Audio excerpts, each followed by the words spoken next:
Like most people, I had a pretty sad childhood.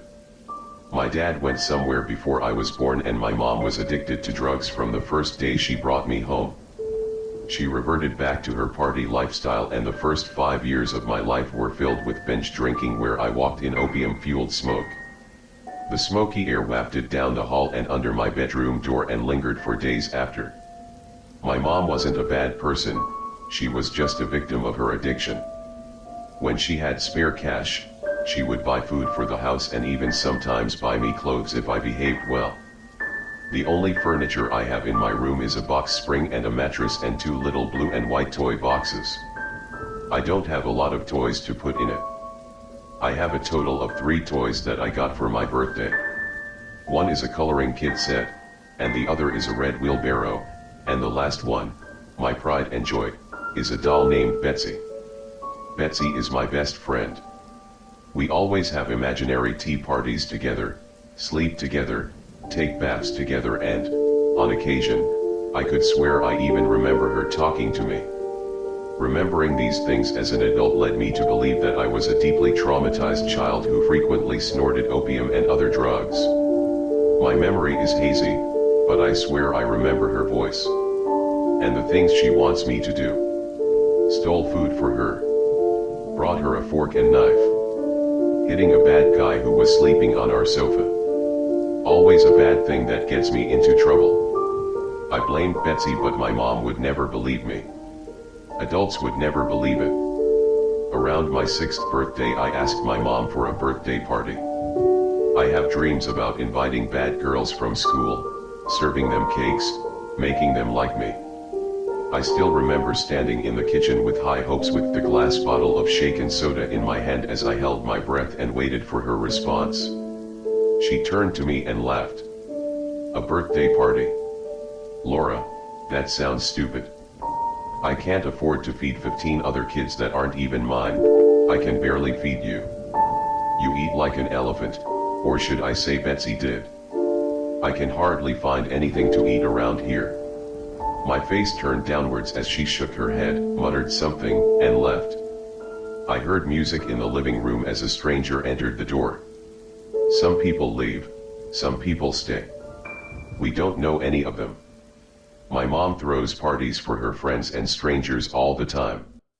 I was a kid, all my friends had birthday parties and now the naughty kids would know that I was too poor to have birthday parties and they would make fun of me more. I felt my tears welling up and I ran into my room and slammed the door. Betsy was lying on the bed and smiling. She always smiles, how could I forget? Just look at me, smile. She will tell me to do something bad. Like stealing food. It was her fault. And in my 5-year-old little brain I truly believed that it was a doll, not my mother, that was the source of all my woes.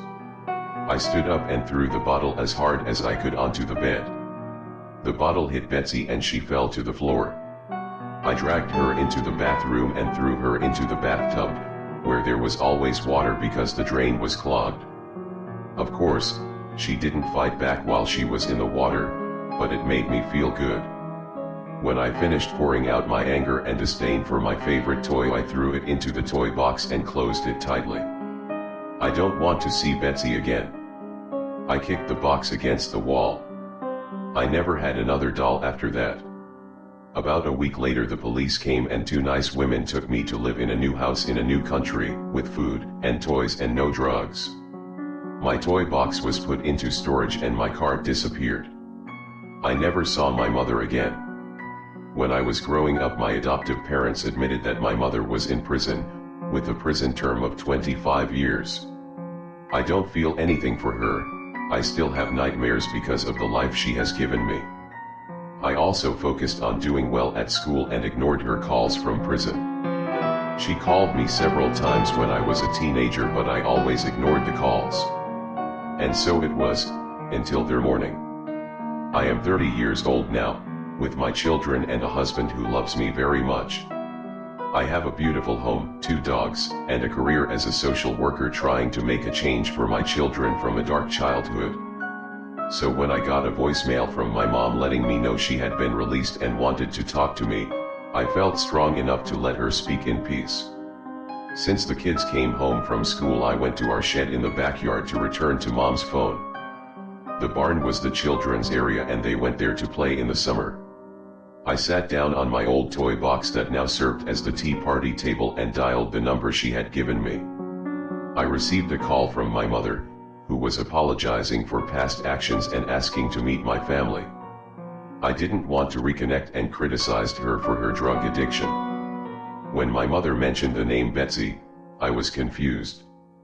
She started crying and blaming herself for Betsy's disappearance, which made me feel uneasy. I didn't understand why she cared about Betsy, who was just a doll locked in a toy box.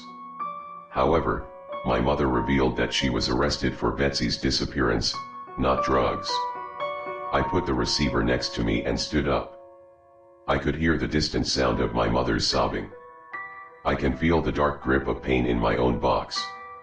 Memories raced to the back of my mind, threatening to come flooding back, pushing hard on the door inside my head that had been tightly shut for years.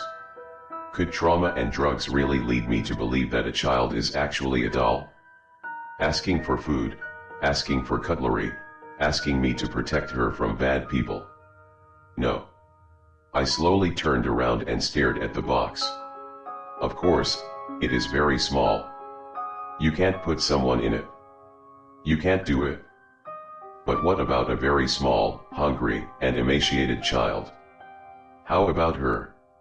If I were an investigator looking for a child, I would never think of looking in their box. The box is very small. I knelt down and unclasped the box. It's better not to look. After all I've overcome, the new life that I've got. It can all be released by opening the toy box. I don't have to open the... I should just throw the in the trash and forget it ever existed. I don't have to look into it. I also opened the box. I've never owned a doll. My mom never bought me one. I begged her but she couldn't afford it. I also never owned a pull card. But I do have a toy box. Beautiful blue and white toy box. And when I was 5, I drowned my 2-year-old sister and put her in that box. And now my life is over.